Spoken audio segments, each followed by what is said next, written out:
Chapitre 5 du cours de macroéconomie, on va regarder les fondamentaux du modèle ISLM-BP. Alors, on a deux modèles de base, ISLM d'une part et ISLM-BP d'autre part. ISLM relève de l'économie fermée, donc on réfléchit sur une économie qui serait en autarcie ou alors sur une zone qui serait fermée. Vous imaginez l'Union européenne avec des frontières complètement fermées. Et puis ISLM-BP, on va reprendre le modèle ISLM en rajoutant les importations et les exportations, donc les relations avec le reste du monde qui seront dans la droite BP. On verra ISLM-BP dans un premier temps. Dans ce chapitre, on se focalise sur ISLM.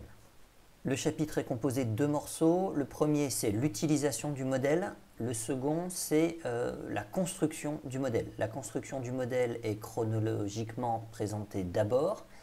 Et ensuite, on a l'utilisation du modèle. Pour bien comprendre pourquoi on fait ça, on va regarder comment on utilise ISLM. Donc en fait, je commence par la fin du cours. Le modèle ISLM est donc résumé par ce schéma-là.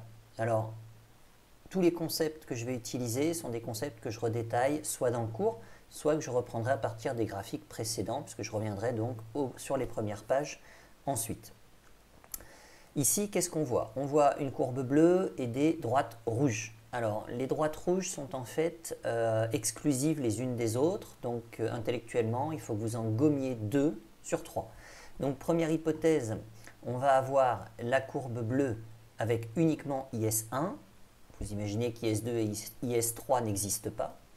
Ou alors, on va avoir la courbe bleue avec IS2, IS1 et IS3 n'existent pas. Ou alors, on a la courbe bleue et IS3, et IS1, IS2 n'existent pas. En fait, sur ce schéma, j'ai voulu synthétiser les trois cas de figure caricaturaux, ou en tout cas caractéristiques, c'est peut-être mieux que caricaturaux, qu'on peut retrouver dans le modèle ISLM-BP. Alors ensuite, on va regarder les axes de ce graphique. On voit qu'on a sur un des axes, ici, Y, autrement dit la richesse nationale, et ici, on a I, autrement dit, le taux d'intérêt. Donc c'est un graphique qui met en rapport le taux d'intérêt et la richesse nationale. Alors, quels peuvent être les mécanismes de lien de l'un vers l'autre? Ça, c'est détaillé dans les graphiques précédents, dans la construction du modèle. On peut tout de suite avoir quelques idées qui viennent à l'esprit. Eh bien, s'il y a beaucoup d'emprunts, ça peut amener une augmentation des taux d'intérêt. Mais ces emprunts vont être utilisés pour avoir une activité productive et ça devrait faire grimper la production. On peut aussi avoir des situations où le taux d'intérêt devient tellement grand qu'il devient extrêmement cher d'investir, d'emprunter pour investir, et donc les entreprises vont au contraire freiner leur investissement, ce qui va à terme freiner Y, c'est-à-dire la production. Donc on voit qu'on peut avoir un rapport entre le taux d'intérêt et le niveau de production. Ça, je reviens dessus plus tard dans la construction du modèle. Quel est maintenant le point d'arrivée, l'utilisation qu'on peut faire de ce modèle? Alors, la courbe bleue représente en fait la demande de monnaie. Les droites rouges, ou la droite rouge, puisqu'on ne fait qu'un équilibre l'un après l'autre, eh bien, ça représente l'équilibre budgétaire. Et donc, en fait, l'idée ici, c'est de voir le lien qu'on peut faire entre les sphères monétaires et les sphères réelles, ou la sphère monétaire et la sphère réelle. Par conséquent, vous voyez qu'on est en train de faire sauter un verrou qu'on avait dans le modèle libéral, qui était celui de la dichotomie. Dichotomie de la monnaie qui voudrait que la demande de monnaie est totalement indépendante du niveau d'activité du pays. Là, au contraire, on a un modèle qui fait en fait partie de différents modèles qu'on appelle les modèles de la synthèse, où on va essayer de rendre, si ce n'est compatible, en tout cas d'essayer de se dire dans quelle situation il est plus pertinent d'aller chercher une politique économique de nature keynésienne ou dans quel cas est-ce qu'il est plus pertinent d'aller chercher une politique économique de nature libérale. L'idée n'est donc plus de dire, comme dans les modèles initiaux, les keynésiens ont systématiquement raison ou les libéraux ont systématiquement raison. C'est plutôt l'idée de se dire, en fonction de la situation que j'observe dans la vraie vie, eh bien, laquelle des politiques économiques est-ce que je dois mettre en œuvre? Plutôt une d'obédience libérale ou plutôt une d'obédience keynésienne. Les trois situations qu'on voit avec IS1, IS2, IS3 vont nous aider à répondre à cette question. Alors, en bleu, on a donc dit que c'était la fonction de demande de monnaie. Donc l'idée, effectivement, plus il y a de la croissance, plus il y a des biens à échanger et plus on a besoin de monnaie. En ce qui concerne les droites rouges, là, l'idée, c'est de représenter l'équilibre entre l'investissement et l'épargne. I, c'est l'investissement, S, c'est l'épargne. Donc c'est l'idée d'une situation d'équilibre en termes de financement de l'activité économique. Et donc la conjonction de ces deux courbes doit nous permettre de trouver un équilibre qui est en fait une espèce de point qui appartient à la droite et à la courbe, donc un espèce de point d'équilibre entre d'un côté la sphère réelle qui est représentée par l'investissement et l'épargne, et de l'autre côté la demande de monnaie qui va être réalisée dans l'économie considérée. Et donc on voit bien qu'on essaie en fait de concilier les approches de la sphère réelle et de la sphère monétaire. Alors je vais commencer par maintenant focaliser sur IS1. Imaginons que dans un pays, on étudie un petit peu ce qui se passe sur la sphère monétaire et on s'aperçoit que le taux d'intérêt est extrêmement bas. Donc ici, on a une espèce de taux d'intérêt minimum et ce taux d'intérêt est tellement bas que du point de vue des individus, placer une somme ou la laisser finalement sur son compte courant, c'est équivalent. Or, on a vu dans le cours sur la monnaie et la finance qu'une somme placée sur un compte courant, c'est de la monnaie. La même somme placée sur un livret A, ben, ça devient de la finance. On bascule d'un marché à l'autre. Et donc ici, on a un taux de rémunération sur le marché financier qui va être tellement bas que les gens ne vont pas faire l'effort de faire ce placement. En France, il n'y a pas si longtemps que ça, le taux d'intérêt du livret A, c'était 0,75%. Quand ce taux est passé à 3%, on a vu des sommes assez importantes arriver sur le livret A. D'où venaient ces sommes? Pour certaines, d'autres placements, mais parfois ça venait tout simplement des comptes courants des gens. Les gens avaient gardé les sommes sur les comptes courants. Alors qu'est-ce qu'on observe si on considère la droite IS1? En fait, on est sur un taux d'intérêt qui est extrêmement bas, et par conséquent, on se retrouve dans ce qu'on appelle la trappe à liquidité. Alors la trappe à liquidité, c'est un concept keynésien qui veut que finalement, la rémunération étant tellement faible, les individus vont conserver par mesure de précaution les sommes sur les comptes courants. Autrement dit, ils vont conserver les sommes en monnaie. Et donc ici, on va avoir une demande de monnaie qui devient indépendante du taux d'intérêt. C'est-à-dire qu'ici, là, on a une horizontale. Et donc, pour le même taux d'intérêt ici, on peut avoir des niveaux de production qui sont différents. Donc ça, c'est caractéristique de ce que Keynes appelle la trappe à liquidité. Si on est dans cette situation sur la politique, enfin sur la sphère monétaire, et qu'on regarde maintenant ce qui se passe au niveau de IS. Si IS est amené à couper cette demande de monnaie dans cette zone-là, que se passe-t-il? Alors, comment on peut faire évoluer IS? En fait, IS, c'est l'investissement et l'épargne, et c'est surtout symptomatique ou représentatif du niveau d'investissement. Considérons que ça soit l'investissement privé, et que l'État décide de faire de l'investissement également. À ce moment-là, qu'est-ce qui va se passer? Le niveau d'investissement dans l'économie va augmenter, et la conséquence va être que la droite IS va se décaler vers la droite. Donc la politique budgétaire de l'État va avoir pour conséquence de décaler, lorsqu'on augmente les dépenses de l'État, décaler IS vers la droite. Bien évidemment, si on diminue les dépenses de l'État, IS va avoir tendance à se décaler vers la gauche. Alors on regarde un peu l'effet sur notre équilibre économique, qui était ici en point de départ. Imaginons que IS soit maintenant ici. Eh bien, dans ce cas-là, on s'aperçoit de quoi? On s'aperçoit que le taux d'intérêt n'a pas changé, on est toujours sur cette partie horizontale de la demande de monnaie. Par contre, on a réussi à augmenter Y, notre nouvel équilibre étant par exemple ici.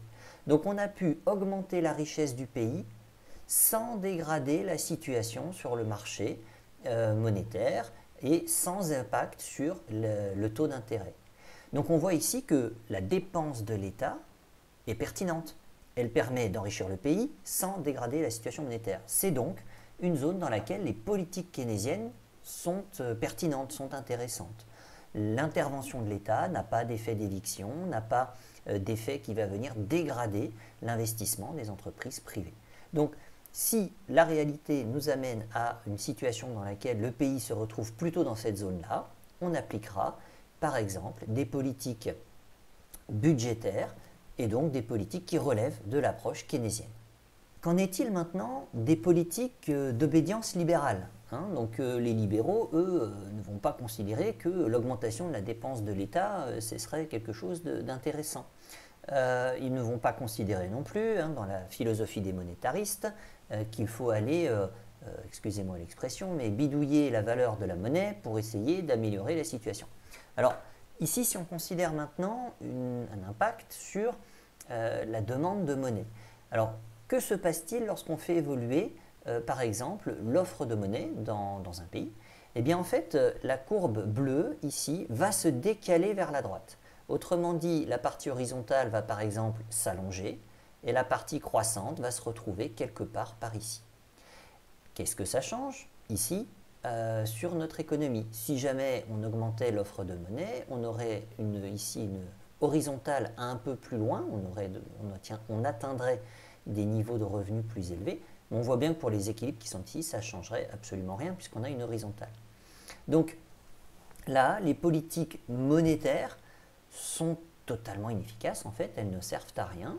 Et donc, si un pays se trouvait dans cette situation-là, on préconisera une politique keynésienne budgétaire, donc de dépenses de l'État, et puis on ne fera rien du tout sur le marché monétaire puisque ça n'aura aucun impact sur l'activité économique. Faisons le même raisonnement depuis IS3. Donc on oublie les deux premières droites rouges là et on se focalise sur celle-ci. Alors là, reprenons le même raisonnement. On a dit quand on fait une politique budgétaire, une politique d'obédience keynésienne, lorsqu'on veut augmenter les dépenses de l'État, ça décale vers la droite rouge. Okay. Alors imaginons qu'elle se décale par ici, que devient mon équilibre? Le point de rencontre entre la droite bleue et la droite rouge et la courbe bleue. Mais il va être quelque part par ici. Est-ce que ça a un intérêt? On observe sur le graphique qu'on n'a absolument pas fait changer la richesse du pays, ça c'est le PIB, donc le PIB il est toujours identique. Par contre, on a augmenté les taux d'intérêt. Donc en faisant une politique budgétaire, une politique keynésienne dans un pays qui serait quelque part ici en termes d'équilibre, eh bien, on obtient un résultat complètement contre-productif à ce qu'on souhaitait. On n'a pas du tout d'enrichissement de la nation. Par contre, on va avoir une augmentation des taux d'intérêt. L'augmentation des taux d'intérêt aura pour conséquence que les entreprises et les particuliers auront plus de mal à emprunter, donc ils vont moins investir. Et donc, il est probable que, puisqu'ils investissent moins, ma courbe IS qui s'était décalée par là, au bout d'un moment, elle revienne ici. Donc ce sont des politiques qui à très court terme peuvent avoir un impact, pas pour l'enrichissement, mais un impact sur le taux d'intérêt, et qui à moyen ou à long terme sont des situations où on se retrouve à nouveau avec un équilibre qui revient par ici. Donc là, une politique d'ordre keynésien de dépenses budgétaires n'a pas de sens. Imaginons maintenant qu'on ait une politique monétaire. Donc la politique monétaire, on a dit, elle a une action sur la courbe bleue et elle a tendance à la décaler vers la droite. Donc ici, si on avait une politique expansive, monétaire, on aurait ici une droite un peu plus longue, on commencerait à grimper par ici, et mon équilibre se retrouverait par exemple là. Alors ici, qu'est-ce que j'observe? Que j'ai augmenté la richesse du pays, j'ai augmenté le PIB. Par contre, j'ai réduit le taux d'intérêt. Alors là, c'est un double gain. J'ai à la fois un pays qui est plus riche et en plus, j'ai fait diminuer les taux d'intérêt. Donc les individus vont pouvoir investir plus facilement puisqu'ils peuvent emprunter plus facilement. Donc là, on voit qu'une politique monétaire dans un pays qui serait dans cette situation-là est particulièrement pertinente. Donc on ne fera surtout pas une politique de dépense de l'État et on fera au contraire une politique d'offre de monnaie de manière à développer la demande de monnaie et faire glisser la courbe bleue, donc LM, vers la droite. Donc vous voyez qu'on a ici une situation qu'on va appeler la situation libérale où les politiques keynésiennes sont inefficaces. Ici, on va avoir une situation qu'on va appeler une situation keynésienne où les politiques keynésiennes sont efficaces, les politiques libérales sont inefficaces. On voit qu'on a deux extrêmes et on voit que cet outil-là nous permet donc de faire de la préconisation sur la politique économique. Est-ce qu'il faut être libéral, est-ce qu'il faut être keynésien? C'est plus une question de philosophie ou c'est plus une question personnelle de conviction, c'est une question d'efficacité. en fonction de la situation de mon pays, est-ce qu'il vaut mieux faire une politique monétaire, est-ce qu'il vaut mieux faire une politique libérale? Là, on est aux deux situations extrêmes. Qu'en est-il au milieu? Eh bien, dans une situation intermédiaire, ici, IS2, qu'est-ce qu'on observe? On observe que s'il y a une politique budgétaire de dépenses de l'État, ma droite ici va se décaler vers, par exemple, ici, et mon équilibre va être là. Et donc, j'observe que j'ai amélioré le PIB du pays, donc ça c'est plutôt bien. Par contre, j'ai aussi augmenté le taux d'intérêt, et ça c'est moins bien parce qu'à moyen et long terme, ça va pénaliser l'investissement.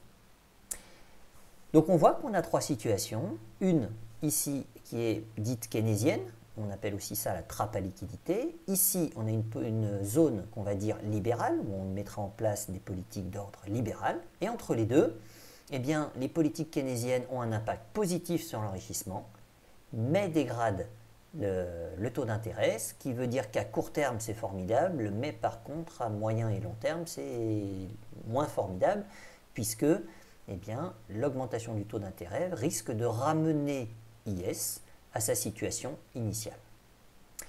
Par conséquent, ici, dans cette zone, on peut avoir tendance à vouloir utiliser les deux politiques monétaires et budgétaires. Si, par une politique budgétaire, vous décalez IS vers la droite, par exemple ici, vous allez avoir un équilibre là. Mais si vous faites en même temps une politique monétaire qui va décaler la courbe bleue vers la droite, ici, eh bien, le point de rencontre entre la droite qui est là et la courbe bleue qui va être par là peut se retrouver par exemple ici. Et qu'est-ce qu'on a fait là? Eh bien, avec la politique budgétaire, on a décalé vers la droite notre équilibre, autrement dit, on a augmenté le PIB du pays, et ça c'est très positif. Et avec la politique monétaire, eh bien, on a fait redescendre le taux d'intérêt à sa situation initiale. Et ça, c'est encore mieux. Donc, c'est ce qu'on appelle la zone de policy mix. Donc, on va mixer deux politiques, la politique budgétaire, la politique monétaire, de manière à développer l'économie par les dépenses de l'État, ça c'est très keynésien, tout en maintenant le taux d'intérêt à un niveau acceptable pour l'économie. Et ça, c'est plutôt une réflexion libérale. Je passe très vite sur les graphiques suivants qui sont des illustrations de ce que j'ai essayé de dessiner virtuellement. Ici, on a une situation de politique budgétaire qui décale IS1 vers IS1'. Et donc on voit bien que le taux d'intérêt n'a pas changé. Donc il n'y a pas eu de problème de financement dans l'économie généré par la dépense de l'État. Et cette dépense de l'État a permis d'augmenter la richesse du pays, augmenter le PIB. Ici, on est dans la zone de policy mix. Donc on voit qu'il y a eu une dépense de l'État, on est passé de IS2 à IS2', okay. Mais cette situation positive, puisque Y a augmenté, est quand même limitée par le fait que petit i, le taux d'intérêt, a augmenté aussi, et ça nous pose des problèmes à moyen et à long terme. Si on a une politique toujours keynésienne de dépenses de l'État qui fait passer IS à IS' dans cette situation-là, on retrouve bien le fait qu'on n'a absolument pas amélioré la situation du pays, on a dégradé la situation du marché financier et monétaire puisque le taux d'intérêt a augmenté, il est plus difficile d'emprunter, donc on va avoir des problèmes d'investissement dans les années à venir. Ici, on a une politique monétaire qui est exercée, donc on a décalé la courbe bleue vers la droite, la partie horizontale s'est rallongée et la partie croissante est ici, et on voit bien qu'une politique monétaire dans cette zone-là n'a aucun impact sur rien, on a juste dégradé en fait le pouvoir d'achat associé à la monnaie, on n'a absolument pas changé la richesse du pays et on n'a absolument pas changé non plus le taux d'intérêt. Donc là, la politique monétaire est totalement inefficace, c'est pour ça qu'on parle de situation keynésienne. Dans la situation intermédiaire, on voit que eh bien, en ne faisant qu'une politique monétaire, IS donc ici n'a pas changé, il n'y a pas eu de dépenses de l'État, mais par contre on a augmenté l'offre de monnaie et donc on a cette nouvelle courbe bleue. On est donc passé de cet équilibre-là à celui-ci. Donc là on voit que c'est positif dans le sens où on a augmenté la richesse du pays, on a augmenté le PIB et on a réduit les taux d'intérêt. Alors réduction des taux d'intérêt c'est très discutable parce que soit le taux d'intérêt était très très fort, et à ce moment-là, ben voilà, on n'a que du positif. On peut aussi imaginer que le taux d'intérêt n'était pas si fort que ça, La politique monétaire a eu pour conséquence de réduire le taux d'intérêt. Et donc peut-être que certaines personnes vont cesser ou cesser de placer ou placer moins de liquidités sur le marché. Et donc ça va poser un problème de financement aux banques. Donc réduire le taux d'intérêt, c'est intéressant pour l'emprunteur, mais c'est un problème pour le prêteur. Et donc là aussi, on peut avoir des enjeux à discuter sur le marché monétaire. Ici, bon, vous avez tout de suite identifié, hein, je le dis quand même, mais pour aller jusqu'au bout des schémas, mais vous avez tout de suite identifié qu'on a fait une politique monétaire, c'est les courbes bleues qui ont changé, il n'y a pas de politique budgétaire puisque la courbe rouge n'a pas bougé.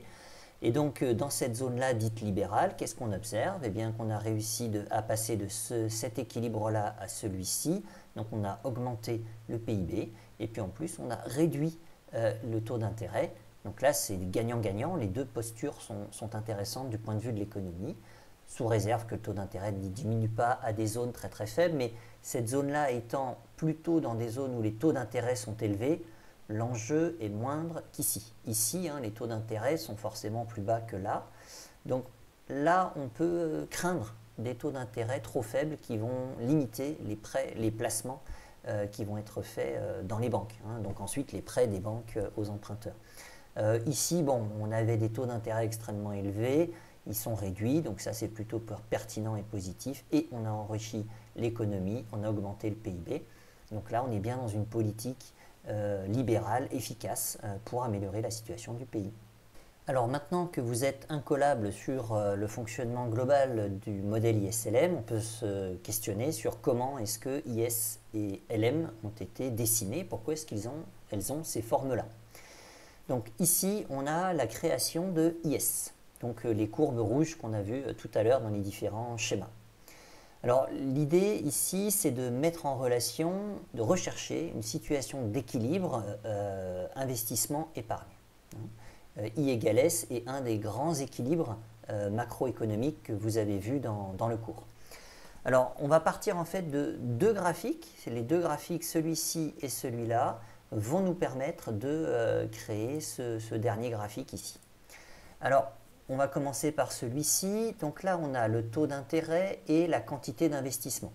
Donc l'idée, c'est de dire que lorsque le taux d'intérêt est très élevé, il est très coûteux d'emprunter, donc il y a peu d'emprunts et peu d'investissement.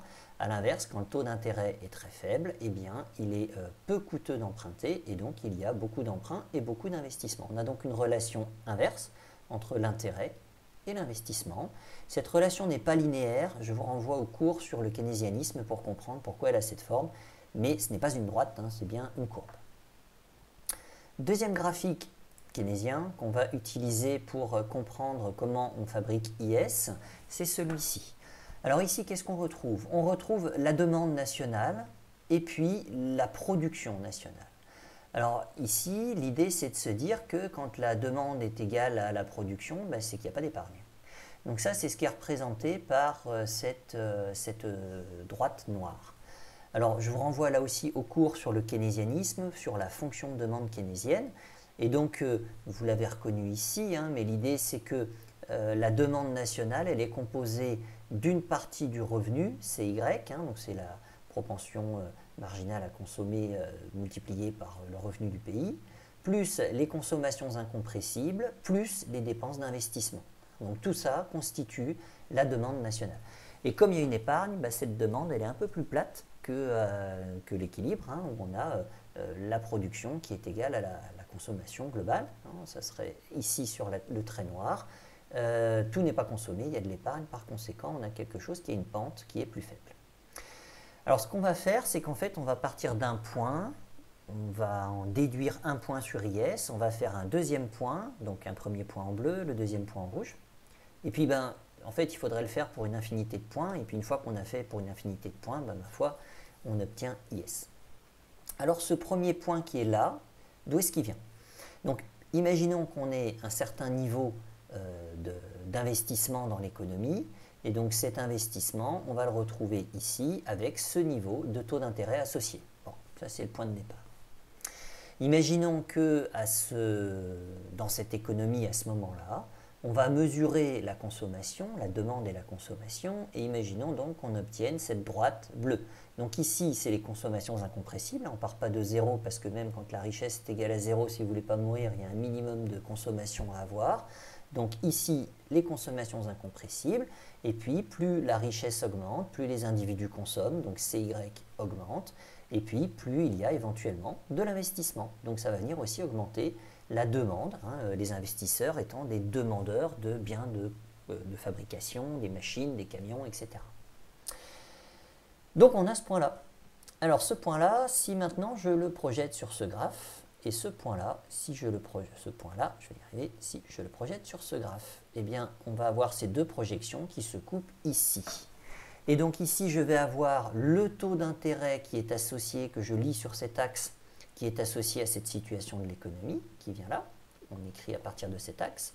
Et puis ici, c'est le niveau de richesse que j'avais obtenu dans l'observation de cette économie. Si je projette ce niveau de richesse ici, sur l'axe richesse, eh bien, j'ai bien cette projection-là. Et par conséquent, j'ai ces coordonnées ici qui correspondent à la situation du marché financier qui est là, puis du marché des biens et services qui est là. Et donc, on a cet équilibre.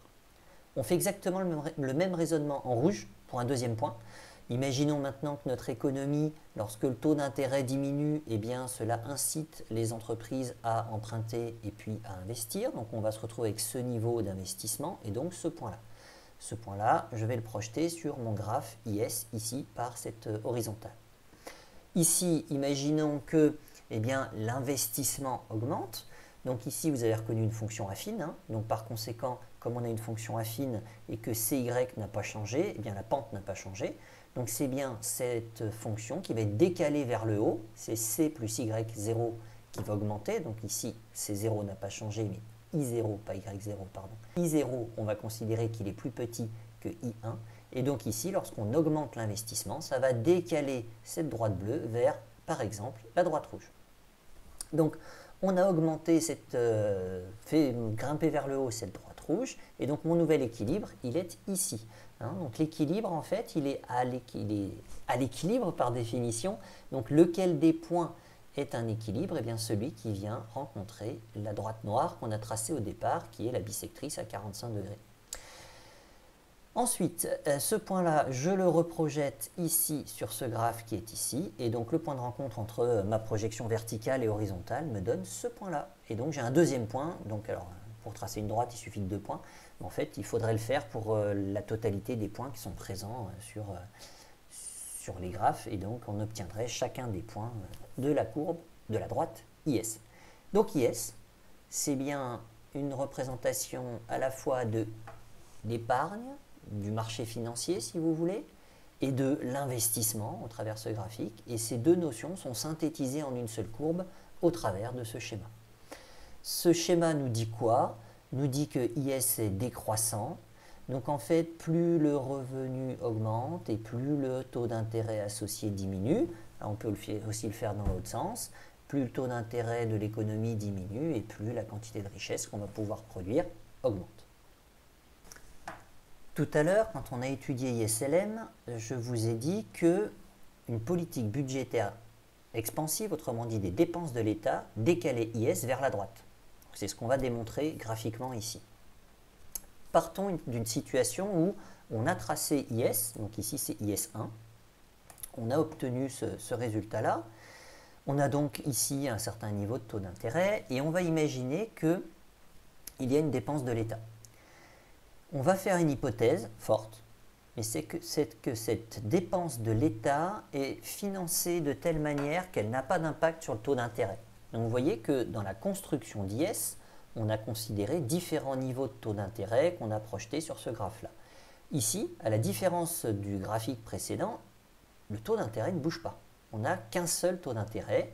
Donc on fait l'hypothèse que, par exemple, c'est une dépense d'État financée par l'impôt. Si je fais une dépense d'État qui est financée par l'impôt, eh bien l'État ne va pas emprunter et ça ne va pas du tout avoir d'impact sur le taux d'intérêt dans l'économie.